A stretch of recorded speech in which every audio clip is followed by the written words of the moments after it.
আমি এই মাদের সাক্ষী রেখে বলতেছি, আমি নিজে বাদী হইয়া তাদের বিরুদ্ধে মামলা করে 14 সিটে ভিতরে ঢুকাবো ইনশাআল্লাহ।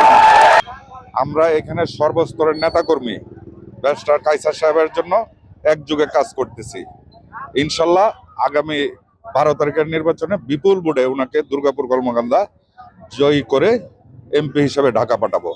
আমরা ব্যারিস্টার কায়সার কামালকে অনেক বিপুল ভোটে আমরা এই জয়যুক্ত করবো ইনশাল্লাহ। 12 তারিখ বিজয় করে ইনশাল্লাহ ঘরে ফিরবো ইনশাল্লাহ। আমাদের ব্যারিস্টার ভাই অনেক মানবিক লোক, উনি এমপি না হয়ে প্রায় 70,000 লোকের চিকিৎসা করছে, অনেক কার্ডের বীজ করে দিয়েছে।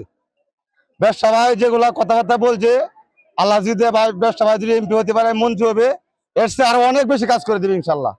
ব্যারিস্টার সাহেব এই প্রতিশ্রুতি দিয়েছেন, আমি যদি জয়যুক্ত হতে পারি তাহলে এই গণমানুষের আশা আকাঙ্ক্ষা, আমি এই কাকুরিয়াকান্দার ব্রিজ আমি নিজ চোখে দেখে এসেছি, আমি অবশ্যই আপনাদের এই আশা আকাঙ্ক্ষা আমি পূরণ করব।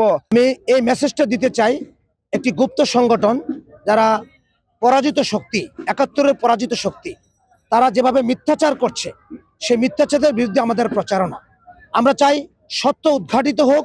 বাংলাদেশের স্বাধীনতা সংগ্রামে শহীদ প্রেসিডেন্ট জিয়া রহমানের মতো তারেক রহমানও এই বাংলাদেশকে নিয়ে আগামী বাংলাদেশ বিনির্মাণে কাজ করছেন।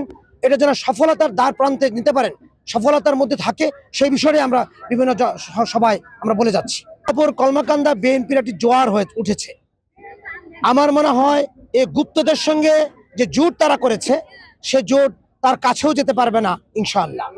আমি একজন মুসলমান হিসাবে আল্লাহর নাম নিয়ে আপনাদের সবাইকে সাক্ষী রেখে আমি বলছি, ইনশাআল্লাহ এই দুইটা কার্ড নিয়ে কেউ ঘোষ দুর্নীতি আমি কাউকে করতে দিব না ইনশাআল্লাহ।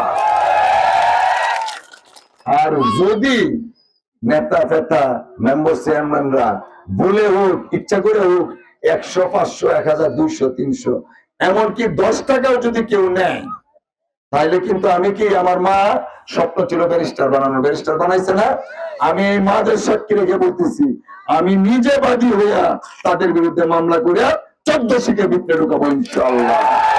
সেই প্রমাণ করার সুযোগটা আপনার হাতে।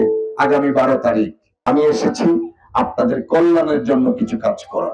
যদি সুযোগ দেন তাহলে হয়তো কিছু কাজ করতে পারবো, আর যদি কাজ না করতে পারি ভবিষ্যতে আর কখনো আসবো না আপনাদের কাছে, কথা দিলাম, ভবিষ্যতে আসবো না। তো একটাবার কি আমাকে সুযোগ দিতে পারবেন কিনা? সবাই একটু বলেন, পারবেন কিনা? যে যদি আমি জনগণের ভোটে নির্বাচিত হতে পারি তাহলে শতভাগ, আমি আবারও বলছি কিন্তু শতভাগ সততার সাথে দায়িত্ব পালন করব। নিজে দুর্নীতি করব না, কাউকে আমি জনগণের সম্পদ নিয়ে দুর্নীতি করতে দিব না, এবং যে প্রতিশ্রুতি দিয়েছি সেটা যদি বাস্তবায়ন না করতে পারি আমি আগামীতে ইলেকশনও করব না। এটা কেন দিচ্ছি? দীর্ঘদিন যাবৎ প্রথমত বাংলাদেশে ভোটের কালচারটা নাই, দ্বিতীয়ত আমরা যারা এমপি মন্ত্রী হয় বা যারা রাজনীতি হয়, অনেকের, আমি সবার কথা বলছি না, অনেকের প্রতি মানুষের বিশ্বাসযোগ্যতাটা কমে গেছে। 15-20 বছর আগের কালচার একরকম ছিল, এখন কালচার এরকম হয়েছে। যে কারণে আমি জনগণকে আশ্বস্ত করতে চাই, আমি গতানুগতিক ধারার রাজনীতি করতে চাই না, আমি গতানুগতিক ধারার এমপি হইতে চাই না। জনগণ তাদের এমপি নির্বাচিত করে জনগণের কল্যাণের জন্য। জনগণের পারপাসটা যদি সার্ভ না করতে পারি, আগামীতে আমি আর কখনো এই এলাকায় আসবো না ইলেকশন করার জন্য। যে আমি পারবো কিনা, যেখানে মহান আল্লাহ রাব্বুল আলামিনের নাম স্মরণ করি, মানুষের যে ভালোবাসা পাচ্ছি, মানুষের যে সমর্থন পাচ্ছি, এটা আল্লাহর অশেষ মেহেরবানি, রহমত এবং আমাদের দলের সর্বস্তরের নেতাকর্মীদের একটা প্রাণান্তর চেষ্টার কারণেই এই দুর্গাপুর কলমাকান্দা আজকে ধানের শীষের জোয়ার বলবো না, আমি ধানের শীষের জন্য প্রত্যেকটা পরিবার থেকে দাঁড়িয়েছে। আজকে আমি ব্যারিস্টার কায়সার কামাল একা ক্যান্ডিডেট না, প্রত্যেকটা পরিবারই ধানের শীষের ক্যান্ডিডেট। আমরা প্রত্যাশা করছি, আশা করছি ইনশাল্লাহ জনগণ তাদের মতামত প্রতিফলন ঘটলে ব্যাপক ভোটের ব্যবধানে ধানের শীষ বিজয়ী হবে, এবং বিজয়ী হলে জনকল্যাণে আমরা সকলেই নিয়োজিত থাকবো ইনশাল্লাহ।